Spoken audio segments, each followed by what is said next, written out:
All right, Miss Satein. There's the first thing you got to do to clean out your grill. The old coals are going to be down there. You want to lower the, well, I guess you don't have to lower the grate at all. Take off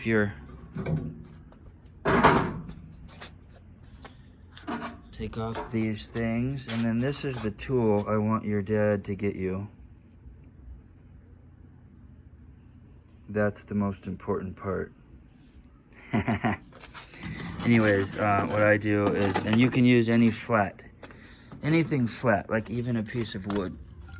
I know you guys don't have that little tool yet, but even a piece of wood, you want to just rub the coals over these holes so they fall through.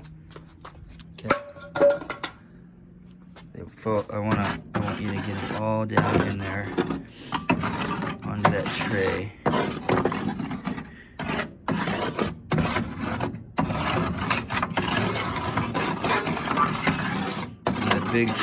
The big chunks will stay.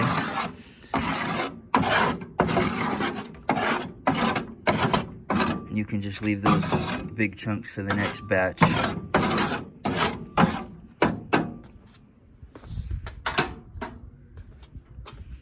And then you pull out your tray.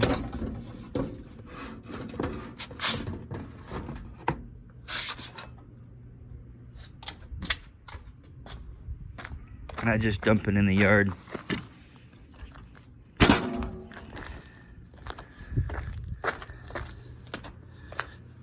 then you put it back in.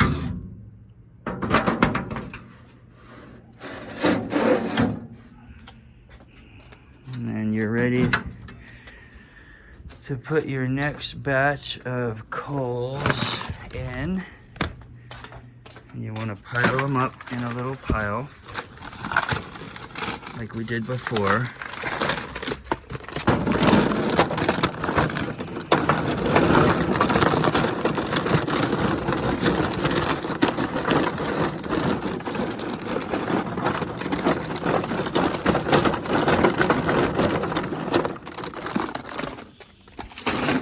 About that many. Always test it. So for some chicken, remember our little rule. Keep them all to the left side and keep yourself a little cooling side right here. So as your pieces of chicken or whatever you're cooking get done, you can put them up on this corner here away from the fire. So you could technically just leave it just like this. And then I gotta go get my lighter fluid. Hopefully the temperature's getting warmer over there.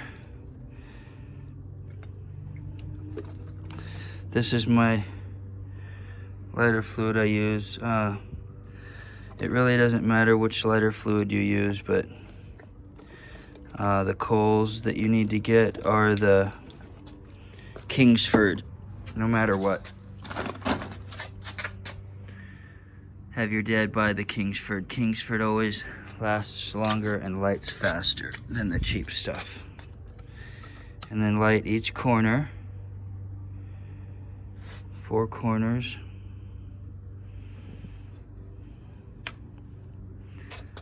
And then make sure the vents are open. Make sure your vents are open on all sides. And I would even probably crack that like that. And then just let her heat up. And when the flame dies down, you can light it again. Remember, definitely don't spray it when there's flame. And stand back when you're lighting it. And we'll see you in a minute. Oh, I have my chicken. Let me show you. So I put my chicken in. Oops, let's see here. This is the Italian dressing I bought, Olive Garden. has some extra seasonings in it than the normal Italian dressing. And I put it in this little guy here. Alright, so I took my chicken breast and I poked holes in it with the fork. And I just put it in straight Italian dressing. I put a whole bottle in here. And so I poked holes in both sides, so they're pretty holy. This is holy chicken. It's very spiritual.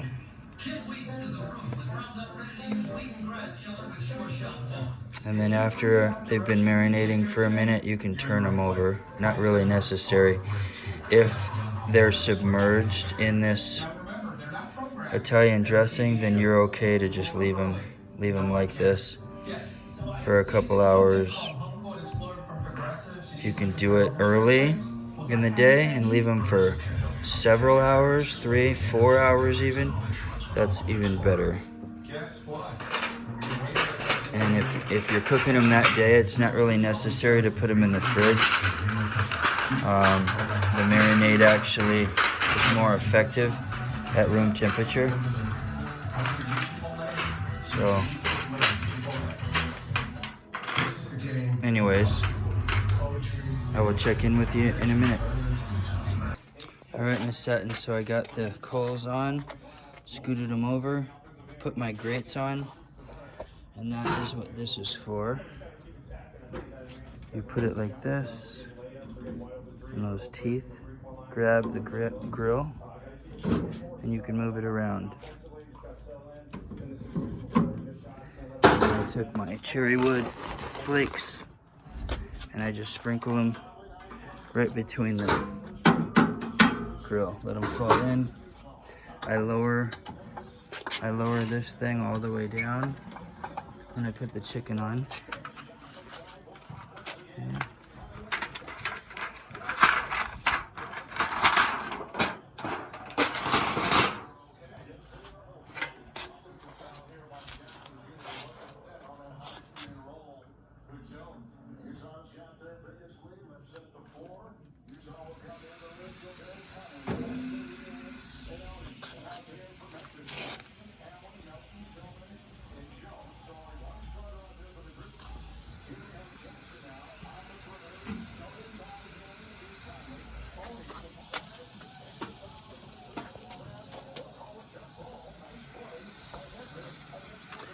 You usually want the fat side of the chicken toward the inside of the grill because it gets hotter toward the middle.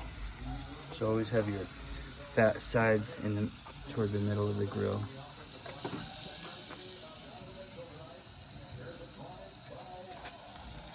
These are some big boys.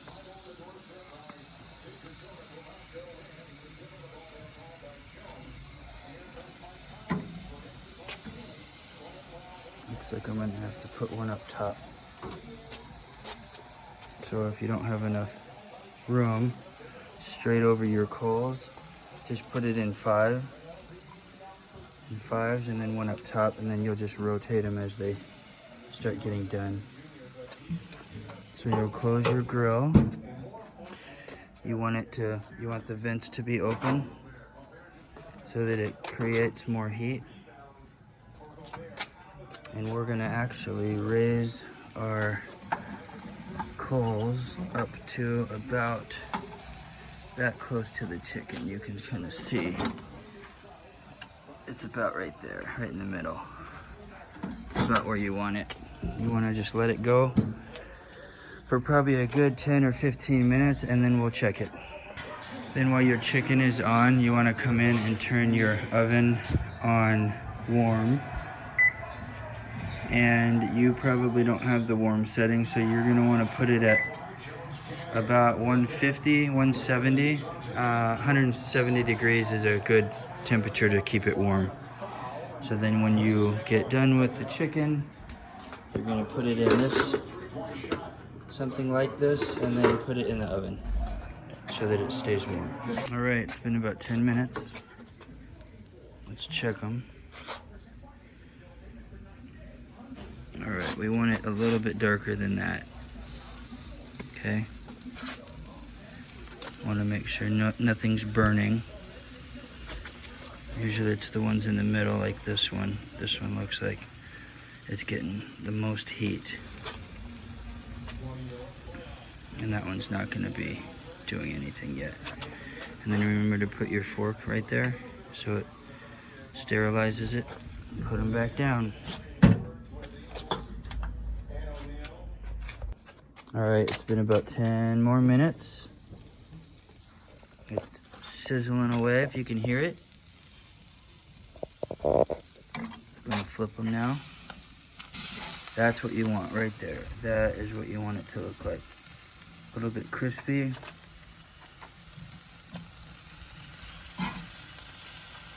You hope that it doesn't stick to the grill. One thing you can do is stick your tongs under there, kind of pry it loose, and then flip it. That one looks really good.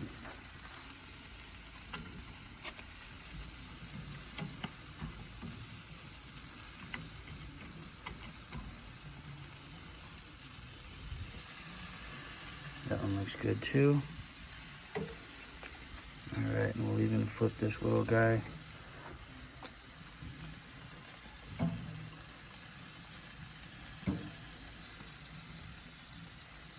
Trying to get these directly over the coals. All right, put it back down, keep it rolling. All right, another check. Okay, that one looks pretty good. It needs to be a little darker. See that? It needs a little bit darker. They're starting to firm up. This is gonna be a thick one right here. Yeah, we'll keep it nice and tight. That one's looking pretty good. So it looks like our hot spot is right in here. So we'll move that little guy over. Oh no! There's a bite. Okay.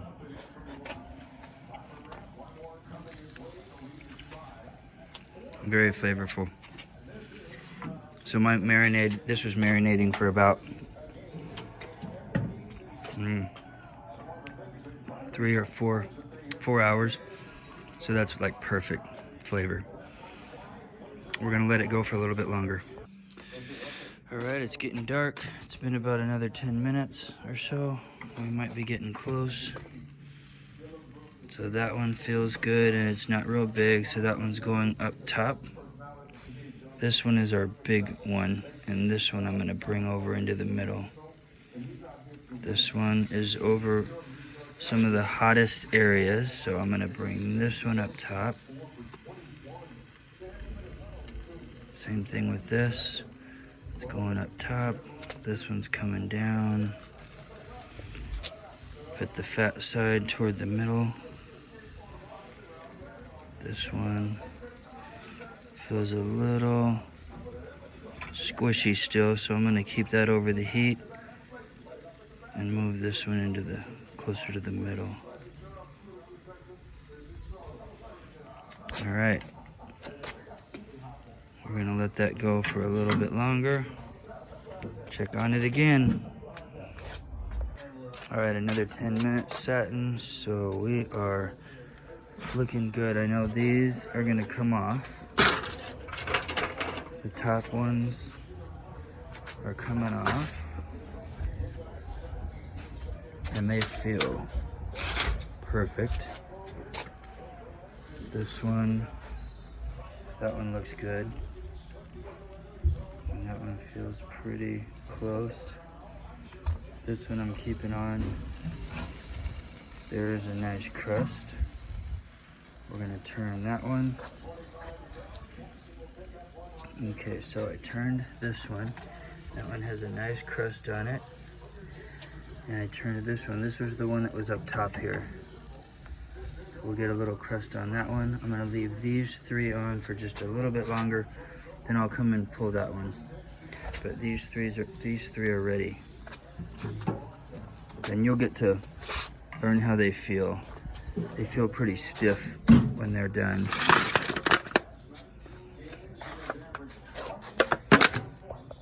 All right, let's cut into one of these.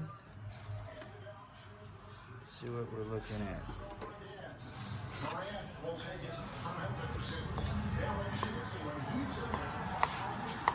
Alright, that looks great. It's nice and moist. See that? And that one too. Looks perfect. Looks very good. Do a little taste test.